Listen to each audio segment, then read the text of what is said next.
बिहार को महाराष्ट्र और गुजरात के स्तर पे लाने के लिए कोई ऐसी आपकी प्लानिंग है, ऐसा कुछ है? बिहार को अगले 10 साल में अगर 28वें नंबर से उठ के 10वें नंबर तक भी पहुंचना है, देश के 10 अग्रणी राज्यों में शामिल होना है, तो 3 चीज़ों में आमूलचूल परिवर्तन की ज़रूरत है। पहला है शिक्षा, दूसरा है पूंजी की उपलब्धता, स्वरोजगार, तीसरा है खेती को आमदनी की दिशा में। खेती जो बिहार में होती है ये खाने की खेती है।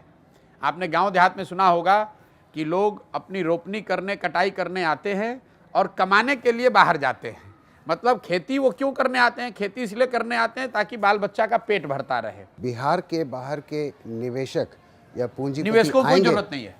उनकी नहीं, जरूरत मैं मेरा जो मॉडल है इसमें निवेशकों को कोई जरूरत नहीं है। पूंजीपति नहीं, निवेशक बिल्कुल नहीं, बिल्कुल नहीं। दुनिया भर में इंडस्ट्रियल डेवलपमेंट की जरूरत है। इंडस्ट्रियल डेवलपमेंट की जरूरत है, लेकिन पूंजीपतियों के बड़े फैक्ट्री लगाने से इंडस्ट्रियल डेवलपमेंट नहीं होगा। आप इटली चलिए, नॉर्वे चलिए, फिनलैंड को देख लो, जितने स्कैंडिनेवियन कंट्रीज हैं।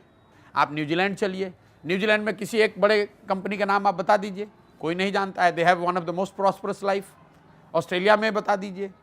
तो सिर्फ बड़ी कंपनियां, एक यहाँ चीनी मिल लगेगा तो मान लीजिए 4000 लोगों को नौकरी मिलेगी, लेकिन अगर 4 लाख लोगों को पूंजी मिल जाए तो हर आदमी कुछ ना कुछ रोजगार कर पाएगा। तो I am a great believer marrying the education and skills with capital, availability of capital, that will create jobs and jobs will lead to consumption.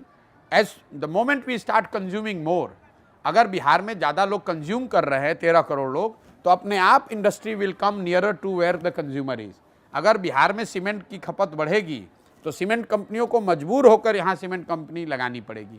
अगर चीनी हम लोग यहाँ कंज्यूम कर रहे हैं तो मजबूर होकर लोग चीनी यहाँ फैक्ट्री लगाएंगे। 13 करोड़ लोग हैं, हमें ये करना है कि वो लोग उन प्रॉस्पेरिटी में ऊपर बढ़े। वो जितना ज़्यादा कंज्यूम करेंगे उतना ज़्यादा इंडस्ट्रियलाइजेशन अपने आप होगा। आप यूएस में देख लीजिए, US economy entire 2/3 economy GDP is all consumption driven. तो बिहार में वे फॉरवर्ड, मैं फिर से कह रहा हूँ, रोजगार देने वाली शिक्षा, कमाई देने वाली खेती और नौकरी नहीं स्वरोजगार देने वाली पूंजी, अगर इन 3 चीज़ को उपलब्ध करा दीजिए, बिहार में आप आमूलचूल परिवर्तन देखेंगे अगले 10 साल में।